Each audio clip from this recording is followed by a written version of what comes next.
pessoal, hoje eu quero conversar com vocês sobre sedação consciente inalatória com óxido nitroso e oxigênio. Na verdade, nosso cheirinho odontológico, né? Muitas vezes chamado de gás do riso, né? Porque um dos efeitos dele é deixar a pessoa com sensação muito agradável, a ponto de dar gargalhadas, se a gente não souber administrar corretamente a técnica. Quero que vocês se inscrevam lá no canal Dr. Luiz Francisco, canal do YouTube, e aproveite também, além desse vídeo sobre óxido nitroso, os demais que já estão lá. Remoção de patologias, cistos, tracionamento, noções de terceiros molares, exodoncia de terceiros molares. Então sejam aí, e quem está assistindo o vídeo pela primeira vez, seja bem-vindo. Tá?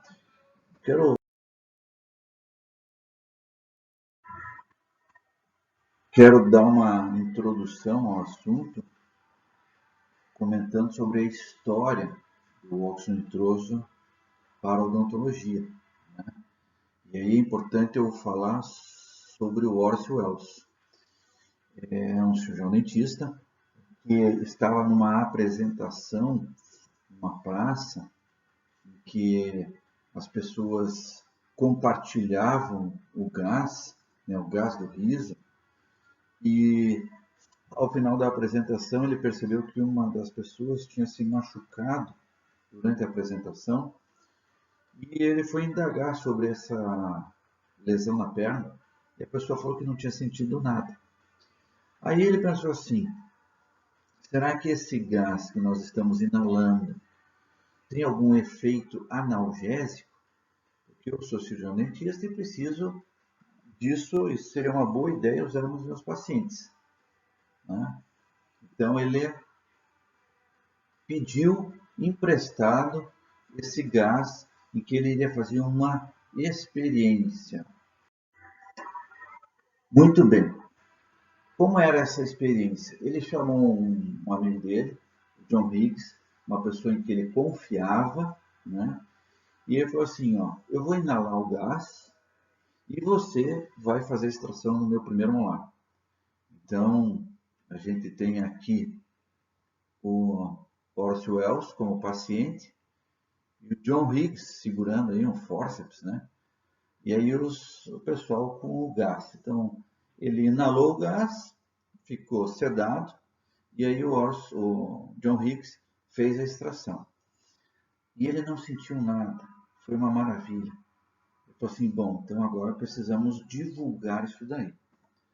E aí pediu, né, para regularizar essa situação, uma apresentação na Universidade de Boston, em janeiro de 45. Pegou um cobaia, um paciente aleatório, para fazer essa extração.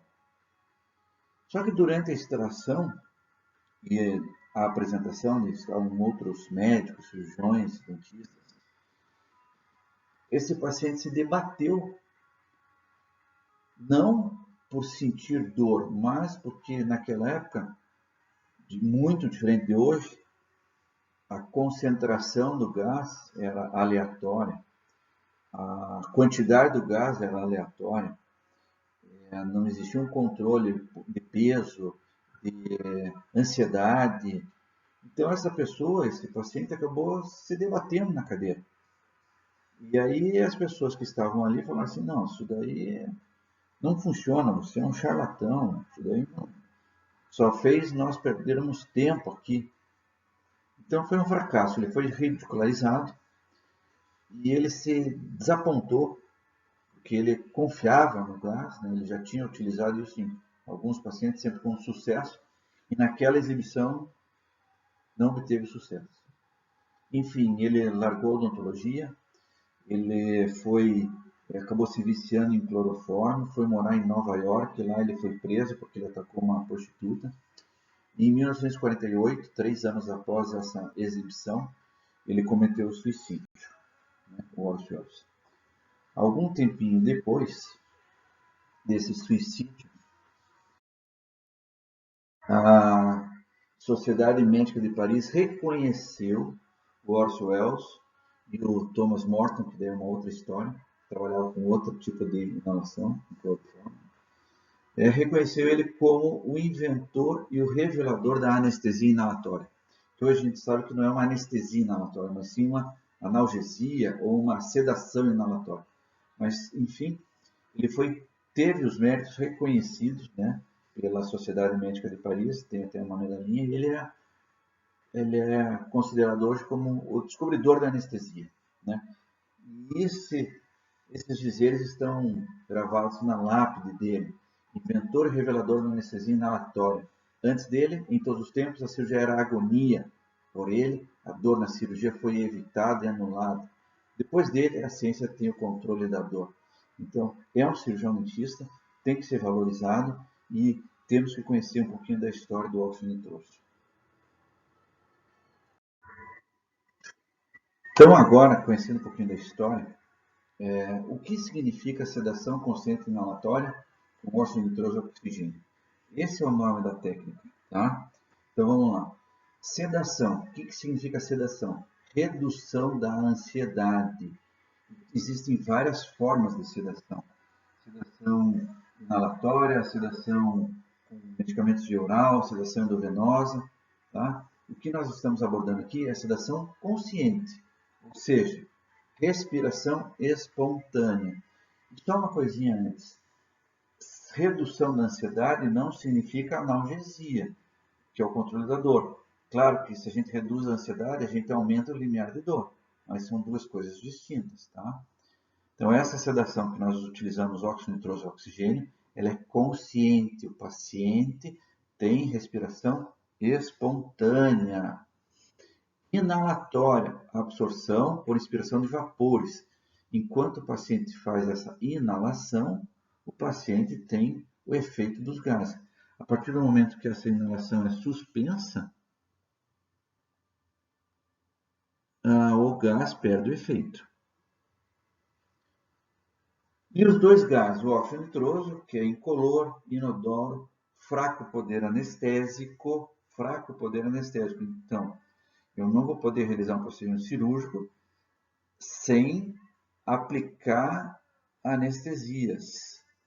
Então, além do uso do óxido nitroso, eu tenho que utilizar os meus fármacos anestésicos injetáveis. E o oxigênio, né, também incolor, insípido, inodoro, e faz parte da nossa respiração. Em média, nós temos 20% de oxigênio na natureza. Então, os equipamentos hoje, por uma medida de segurança, não permitem que nós façamos uma introdução no paciente menor que 30% de oxigênio.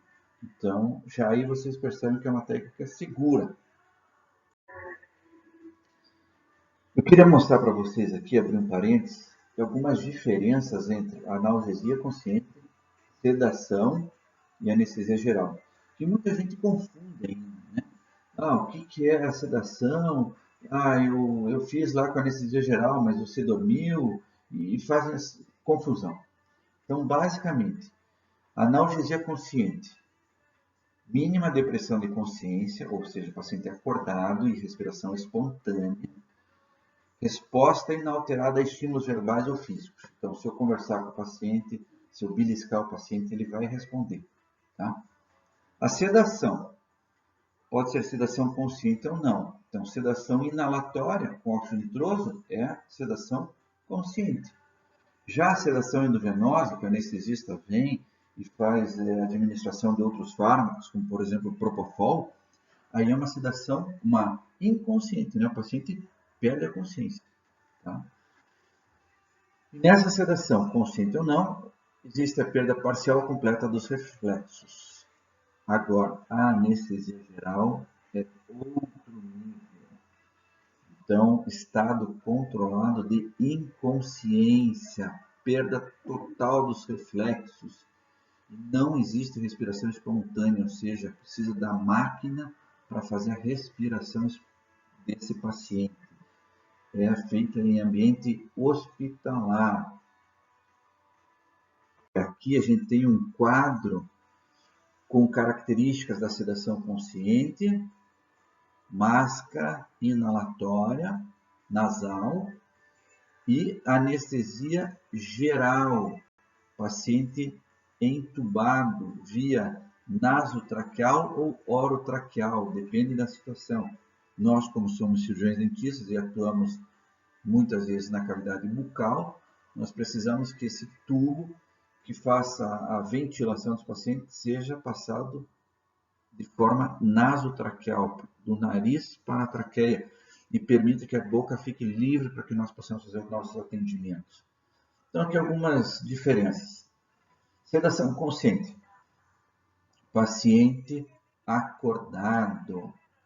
Na anestesia geral, paciente dormindo. E assim por diante. Então, algumas características, vamos ver aqui, ó. Não provoca analgesia completa, eu preciso fazer anestesia desse paciente. Comando verbal e estímulos físicos, não perde reflexos. Que interessante que não existe período de recuperação. A partir do momento que eu remover a máscara, ele tem completas condições normais já na anestesia geral, depende de um período de recuperação, tá? Isso reflete no que? Nas atividades pós-tratamento, onde não há restrição para a sedação consciente e já restringe muitas das atividades do paciente quando é feita a anestesia geral. Então, esse quadro aqui explica bem a diferença entre sedação inalatória e anestesia geral. Aí, o conselho, em 2004, editou essa resolução em que permite que o cirurgião dentista faça uso dessa técnica, né? Então está lá nessa resolução. Pode o cirurgião dentista aplicar analgesia. E para mim, não, já mostrei para vocês, não seria uma analgesia, né? Seria uma sedação consciente. Mas é o que está lá nessa resolução. Desde que comprovadamente habilitado. Então, precisa fazer um curso, precisa ter uma habilitação para executar essa técnica no paciente. Eu utilizo a técnica do óxido nitroso há 20 anos. Tá? Então, eu fiz esse curso lá no início dos anos 2000. Hoje eu sou instrutor, né? Tenho cursos para promoção dessa técnica. E nós precisamos que esses cursos sejam autorizados pelo CFO e ministrados ou entidades de ensino superior ou entidades de classe. É necessário uma carga mínima de 96 horas aula para que o aluno seja habilitado. Já vou mostrar para vocês alguma coisa sobre conteúdo programático e, ao final, é necessária avaliação teórica e prática. Então, a história da sedação, conceitos e definições, emergências médicas, anatomofisiologia dos sistemas, avaliação física e psicológica do nosso paciente, monitoramento, técnicas e conhecer o equipamento de sedação, quais são as vantagens, desvantagens, limitações, complicações da técnicas, normas legais, tá? Então, tudo isso é abordado, todos esses itens são abordados nessas 96 horas do curso. Tem aqui dois exemplos, né, de procedimentos que eu realizei com óxido nitroso. A remoção de um extranumerário no palato e aqui a remoção da exércise de uma lesão na mandíbula. Tá? Então, a primeira pergunta, por que utilizar? Segunda pergunta, quando utilizar? Terceira pergunta, em quem utilizar? Então, eu falei para vocês, eu tenho 20 anos com experiência em óxido nitroso. Já passei por várias fases da utilização do óxido nitroso. Hoje eu sou bem criterioso no uso dessa técnica. Tá? Principais indicações. Pacientes odontofóbicos. O que significa um paciente odontofóbico? Tem fobia da odontologia. Já chega no consultório dizendo assim, olha, não aguento, não quero, não gosto, me faça dormir. Né? Alguns pacientes com deficiências físicas e mentais ser colaborativos, tá? Se o paciente não colaborar em utilizar a máscara, em fazer uma respiração nasal, a gente não consegue fazer essa correta indicação. Algumas contraindicações relativas. Primeiro, respirador bucal. Se a máscara tem efeito nasal e esse paciente, deixa eu tomar um golinho d'água, e esse paciente respira pela boca, bom, a gente não vai ter o efeito do caso desejado, né? Então, é uma limitação. Outra contraindicação aí, sim, é deficiência pulmonar, doença pulmonar obstrutiva crônica, né? Então, esses pacientes que apresentam esse tipo de doença pulmonar, não deve ser feito o uso do óxido nitroso.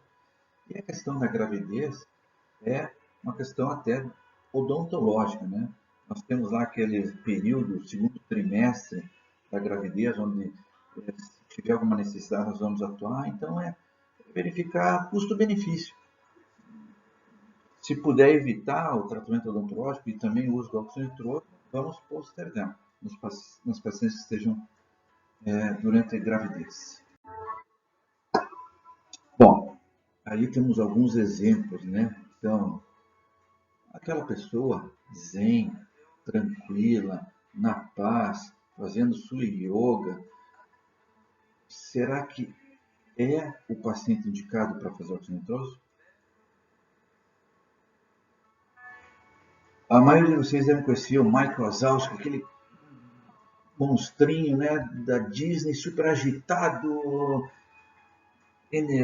cheio de energia, não para quieto. Opa! Eu brinco, né, que eu atendi o Hulk. Você imagine o Hulk passando por um período de estresse na sua cadeira. E aí, na vida real, né, paciente que não desgruda nem no celular quando está no início da técnica do óxido nitroso, de oxigênio. Então, existem pacientes e pacientes. Como que a gente vai determinar qual é o paciente indicado para o uso da técnica? Existe, depois vocês podem olhar no Google, essa escala de ansiedade odontológica de Corar. Ela está aqui, ó. 4 perguntas em que nós vamos medir o nível de ansiedade desse nosso paciente. Tá? Então, a primeira pergunta é: se você tivesse que ir ao dentista amanhã, como você se sentiria? Primeira observação que eu faço dentro dessa escala: existe uma diferença entre você ir ao dentista amanhã para fazer uma profilaxia e a diferença de você fazer a extração do siso, né? O grau de ansiedade seu é diferente. Então, para que a gente tenha uma resposta mais fiel, eu sempre comento com o paciente de acordo com a necessidade cirúrgica dele. Então, amanhã é nossa instalação de implante. Como que você se sentiria? Tudo bem? Ligeiramente preocupado? Desconforto? Com medo? Apreensivo? E ele marca lá os números de 1 a 5. Para a segunda pergunta, a mesma coisa. Na sala de espera do ambulatório, como é que você se sente? Na terceira pergunta, quando, né, está aguardando para fazer anestesia, que é um período crítico, né, muitas vezes crítico. Eu tenho alguns pacientes em que me pedem para fazer a sedação durante a anestesia, porque não suportam a anestesia. A partir do momento que está anestesiado, eu até muitas vezes removo o gás, né, ou diminuo a concentração e continuo o tratamento sem maiores problemas. Mas nessa fase da anestesia é uma fase mais crítica. E a última pergunta, depois da anestesiada, como é que ele, enquanto está aguardando, como é que ele se sente?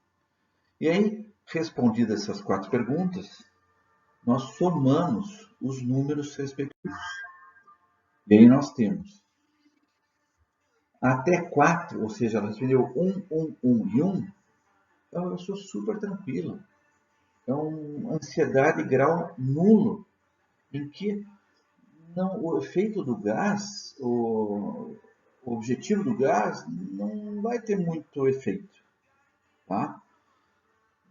Numa escala de 5 a 10, grau de ansiedade baixo, eu diria que o óxido nitroso é bem-vindo.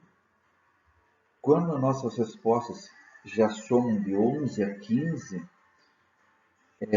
um grau moderado, depende do que você vai realizar no paciente, você pode fazer uso do óxido nitroso. Dependendo, eu indicaria uma outra sedação, como por exemplo uma sedação endovenosa. Tá? E se o grau de ansiedade é exacerbado, exagerado, acima de 16 pontos, dependendo do procedimento, nem a sedação endovenosa caberia a esse paciente. E sim, nós tínhamos que pensar numa anestesia geral. Tá? Então, é muito interessante essa escala de ansiedade CORA para avaliar o grau de ansiedade dos nossos pacientes. Uma coisa é falar assim, tenho pavor, outra coisa é ele responder, né? E essa ansiedade somar nessa escala mais de 16 pontos. Tá? Então aí entra o nosso óxido nitroso.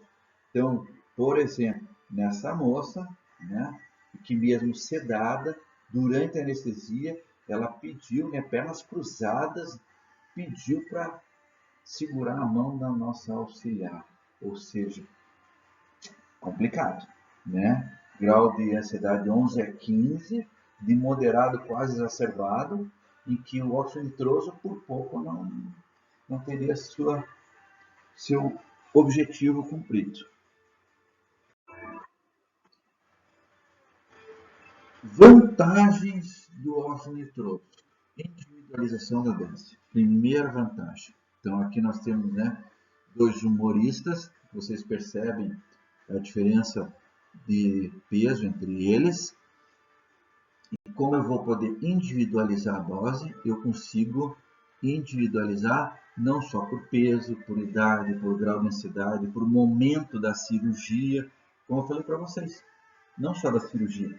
Anestesia, faço uma dose maior.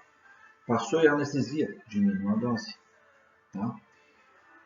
Rápida indução, nós temos uma técnica que chama-se incremental. A cada 3, 4, 5 minutos eu vou alterando a dosagem dos gases. Então, uma rápida indução, de cerca de 15, 20 minutos, eu tenho uma redução de necessidade já significativa. Eu consigo controlar a duração dessa minha sedação. Tá? Isso também é muito interessante, porque na anestesia geral, você tem uma estimativa de tempo. Muitas vezes, você termina antes e ainda o paciente vai demorar para ser acordado. Né? Na sedação endovenosa, a mesma coisa. Com o uso de ansiolíticos de via oral, eu não tenho esse controle da duração. Então, é uma vantagem. Eu tenho o oxigênio sempre à minha mão, se eu precisar fazer uma dose pura de oxigênio, eu consigo fazer. Na técnica, o paciente fica acordado sempre colaborativo. E ele também nos responde inalteradamente, né? Tanto verbalmente quanto fisicamente, as respostas são inalteradas. Outras vantagens: fácil controle, rápida reversão. Se o paciente relatar algum desconforto, eu consigo reverter imediatamente a inalação desses gases. Não restringe atividade física pós-inalação, pós-sedação. Né? Uma grande vantagem, eleva o limiar de dor do paciente. Tá? Então, acaba usando um volume anestésico menor também nessas situações. Diminui os batimentos cardíacos, diminuição de volume sanguíneo, menor volume anestésico dentro da corrente sanguínea, não irrita o trato respiratório, são dois gases que não afetam, não irritam esse trato respiratório, tanto o oxigênio quanto o óxido nitroso. Claro que toda técnica tem suas vantagens e desvantagens, existem alguns riscos, efeitos colaterais, se você não utilizar de forma correta, você corre alguns problemas. Paciente com náusea, paciente relata mal-estar, pode relatar a vocês a vontade de vomitar, começa a tossir e isso inviabiliza o tratamento, perdeu a consciência, se a técnica de sedação consciente, se o paciente perde a consciência, fugiu daquele nosso objetivo inicial, o paciente está desconfortável, com barulhos, escutando barulhos, com dor de cabeça. Se ele fechar os olhos totalmente, ele não vai te responder adequadamente, fechando a boca. A euforia, risos, ele começa a se debater, a dar gargalhadas, um pouco de confusão mental. Nós sempre temos um monitoramento, então quando a gente percebe que há um aumento da taxa respiratória, até na técnica nós temos um balão respiratório acessório que a gente consegue observar esse aumento de taxa. A técnica por si só faz com que o paciente transpire um pouco mais que o normal.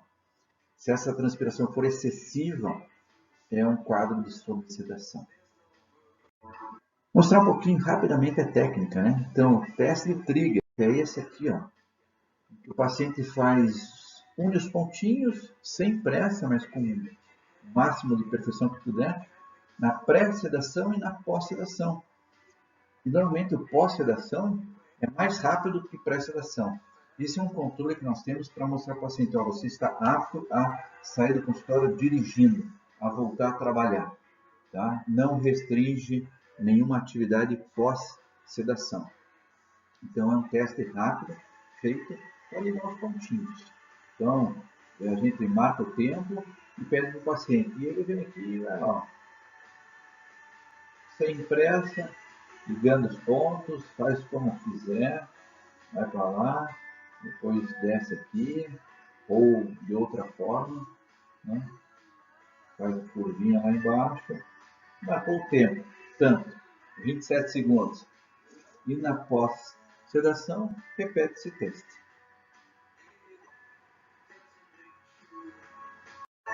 Então, após feito o teste de trigger, nós vamos escolher a máscara, né? Que se adapte melhor ao nariz do paciente, às suas nasais. Então, pequena, média, grande, temos vários tipos de máscaras aí, máscaras reaproveitáveis e máscaras de uso único. E é importante frisar que todas essas máscaras, toda a mangueira, elas são autoclaváveis, então biossegurança a gente consegue também controlar durante a técnica. O monitoramento, então o oxímetro, esse é imprescindível, em que a gente vai ter os batimentos cardíacos, o pulso, né, e a saturação de oxigênio desse paciente também monitorado. Nós fazemos um ajuste de volume por litro minutos, da quantidade de oxigênio inicial, e pré-oxigenação de 3 a 5 minutos. E aí, a cada 3 a 5 minutos, nós acrescentamos 10% de óxido nitroso e reduzimos 10% de oxigênio. E assim por diante, até que a gente tenha o efeito desejado, né? O paciente sedado e consciente. Ao final da técnica, voltamos a 100% de oxigênio e repetimos o teste de trigger. Então, o que nós vamos ter com esse nosso paciente? Ele fica relaxado e responsivo, reduz os reflexos de ânsia, o paciente perde a noção do tempo, ele nos relata um formigamento de extremidades, então lábios, pontas de dedo. Isso é um sinal, né, que a técnica está sendo aplicada de forma correta. Taxa respiratória normal, de 12 a 16 por minuto. Os sons ele escuta bem lá longe. Os olhos ficam semi-abertos, então a gente observa aqui, né, ó, os olhos semi-abertos, cansados, quase fechando. Apresenta um pouquinho de sudorese. Diminuição dos batimentos cardíacos, então um monitoramento sempre importante lá, no dedinho do paciente, o oxímetro, e vai nos mostrar que esses batimentos reduzem significativamente, de 15 a 20%. Sensibilidade de dedos, lábio, língua, já comentei com vocês, e o relaxamento muscular. Como a gente observa isso? O paciente tenso, fica com os pés ali, né? A gente tem que ser meio-dia, e aqui já está 10 para as 2. Então, há um relaxamento, né? A gente observa bem isso nos pés, nas pernas, membros inferiores. Ó, outro exemplo aqui, né? Então, o paciente ansioso, ele vem agarrado na cadeira, perna cruzada, e durante uma sedação, um monitoramento, já vai relaxando, e quando a gente percebe que as pernas se soltam, nós estamos com uma sedação ideal. Peço também para o paciente levantar uma das pernas levemente, e o paciente vai nos relatar que tem dificuldade nesse movimento. Lembra aquela moça que usa do celular, então a tela um pouquinho. Então vai lá e relaxa, descruza a perna. E aí a gente já vê até as mãos, né? Bem mais soltas aqui, né? O que eu quero concluir com tudo isso? Que a técnica é uma técnica extremamente segura dentro dos padrões, né, que a gente está aqui tentando passar para vocês. Fácil aplicação, não requer muito segredo, você tem que dominar os gases, ali, o teu equipamento, mas é de fácil aplicação. Rápida indução, 15, 20 minutos, e a reversão em 3 minutos. Paciente apto à realização das suas atividades 100% das vezes. O paciente fica extremamente confortável. Meus pacientes, ao final do procedimento, falam assim, olha, me deixa aqui mais um pouquinho, ou não dá para levar isso daí para casa. Então, a resposta que a gente tem, o feedback dos pacientes é sempre de agradecimento, né? Eleva o limiar de dor, então usar menos anestésicos, isso também é interessante, né? E, como eu falei, não restringe atividade pós-tratamento. Então, quem ficou satisfeito com a aula, vai lá dar um like no canal, se inscreve no canal, tem meus contatos lá também. Se precisar, estou aí à disposição. Um grande abraço a todos.